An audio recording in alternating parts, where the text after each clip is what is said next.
जिस इंसान ने कुछ भी गलती नहीं की है, आज तक उसने कुछ नया करने का ट्राई ही नहीं किया। ऐसा ही मानते थे एक महान वैज्ञानिक अल्बर्ट आइंस्टीन। 14 मार्च 1879 को जर्मनी में उल्म शहर में एक परिवार में जन्म लिए थे अल्बर्ट आइंस्टीन।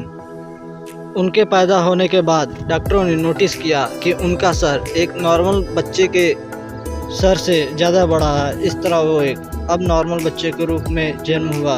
इसके बावजूद भी आज अल्बर्ट आइंस्टीन 60 साल हो चुके हैं, वो हमें छोड़कर चले गए, लेकिन आज भी उनकी थ्योरीज के बिना विज्ञान अधूरा माना जाता है। तो यही वजह है कि हर कोई उनके ब्रेन के बारे में जानना चाहता था कि आखिर उनके ब्रेन में ऐसा क्या था जो उन्हें ऐसे मुकाम तक लाया कि आज उनका नाम दुनिया के महान वैज्ञानिकों में से एक है और हर कोई उनके बारे में जानना चाहता है। आज हम इसी विषय को लेकर चर्चा करेंगे। दरअसल जब अल्बर्ट आइंस्टीन का जन्म हुआ था तो उनका सर एक नॉर्मल बच्चे के हिसाब से ज़्यादा बड़ा था। एक नॉर्मल बच्चा 1 या 2 साल तक बोलना शुरू कर देता है, लेकिन अल्बर्ट आइंस्टीन 4 साल के हो चुके थे, फिर भी उन्होंने कुछ नहीं बोला था। एक बार अल्बर्ट आइंस्टीन अपने माता पिता के साथ रात को खाने पर बैठे थे। अचानक उन्होंने बोला, सूप बहुत गर्म है। ये सुनकर उनके माता पिता अचंभे में पड़ गए, लेकिन इतना साफ बोलते देख वो खुश भी हुए। और जब बाद में उनसे पूछा गया कि तुम अब तक चुप क्यों थे, तब उन्होंने अजीब सा जवाब दिया, अब तक तो सब सही था। आइंस्टाइन के अजीबोगरीब किस्से यहीं पर नहीं रुके। उनके बड़े होने पर भी उनकी ऐसी कई आदतें थी जिसे सुनकर हर कोई हैरान रह जाता है।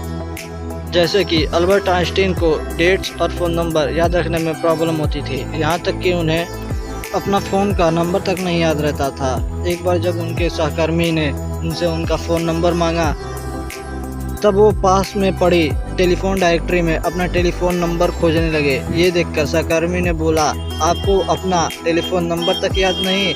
तब उन्होंने अजीब सा जवाब दिया। उन्होंने कहा, जो मैं उस चीज़ को भला क्यों याद रखूं जो मुझे किताबों में खोजने से मिल जाए। आइंस्टीन कभी जूतों के अंदर मोजा नहीं पहनते थे क्योंकि उनके टांगों की उंगलियां बहुत बड़ी थी, जिससे बचपन में उनके टांगों की उंगलियों के कारण उनके मोजे में छेद हो जाता था। यहाँ तक कि वो अपने जूते का फीता भी दूसरों से बनवाते थे, उन्हें जूते का फीता बांधना नहीं आता था। आइंस्टीन हमेशा कहते थे कि मेरे अंदर कोई ख़ास चीज़ नहीं है, मैं तो एक ऐसा इंसान हूँ जिसमें क्यूरियोसिटी कूट कूट कर भरी है। आपको ये जानकर हैरानी होगी कि आइंस्टीन हमेशा से इतने इंटेलिजेंट नहीं थे और वो पढ़ने में बहुत कमज़ोर थे। उनकी गिनती स्कूल के सबसे बेवकूफ़ स्टूडेंट्स में से की जाती थी। कुछ लोगों ने शारीरिक हरकतों की वजह से उनको विकलांग कहना भी शुरू कर दिया था। यहाँ तक कि उन्हें टीचर भी पसंद नहीं करते थे क्योंकि वो साइंस और मैथ के अलावा हर सब्जेक्ट में फेल होते थे और उन्हें किताबी ज्ञान में कोई रुचि नहीं थी। हालांकि इसके बावजूद भी उन्होंने कुछ ऐसी थ्योरीज पेश की जिसके बिना आज भी साइंस कमज़ोर है, और यही वजह है कि उनका दिमाग आज भी चर्चा का विषय बना हुआ है। 18 अप्रैल 1955 को आइंस्टीन की मृत्यु के बाद पैथोलॉजिस्ट डॉक्टर थॉमस हार्वे ने उनके परिवार के इजाज़त के बिना ही उनका दिमाग निकाल लिया था और वो वहाँ से भाग गए। इस हरकत के लिए उन्हें उनकी नौकरी से निकाल दिया गया था, लेकिन उन्होंने कहा कि ये सब उन्होंने रिसर्च के लिए ही किया और उन्होंने वादा किया कि वो इसका उपयोग सही काम के लिए करेंगे और रिसर्च के लिए प्रयोग में लाएंगे, जिससे आने वाले समय में साइंस और साइंटिस्ट दोनों को ही फ़ायदा हो। लेकिन रिसर्च के लिए परमिशन ना मिलने के बाद उन्होंने आइंस्टीन के दिमाग को एक जार के अंदर बेसमेंट में कैद रखा। बाद में अल्बर्ट आइंस्टीन के बेटे हेंस अल्बर्ट आइंस्टीन की अनुमति के बाद उन्होंने इस पर रिसर्च करना शुरू किया।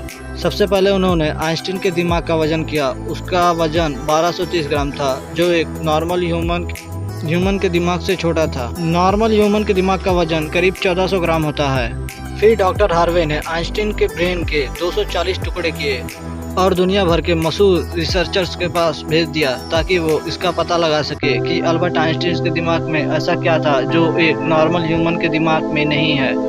इसके बाद डॉक्टर हार्वे ने आइंस्टीन के ब्रेन के 1000 माइक्रोस्कोपिक टिश्यूज बनाए जिससे उनके दिमाग की अच्छे से जांच हो सके। रिसर्च के दौरान पता चला कि अल्बर्ट आइंस्टीन के ब्रेन में नॉर्मल इंसान से ज़्यादा सेल्स थीं।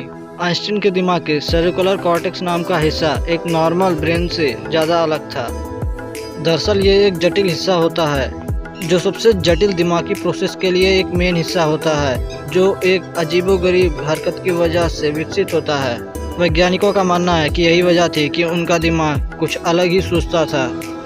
जब साइंटिस्ट उनके ब्रेन का फर्दर एग्जामिन करना शुरू किया तब वो जानकर बिल्कुल हैरान रह गए कि उनके ब्रेन में रिंकल पैरिएटल ऑपेरिकुलर मिसिंग है, जिसके कारण उनके ब्रेन के पैरिएटल लोब का साइज नॉर्मल ब्रेन से 20% ज़्यादा बड़ा था।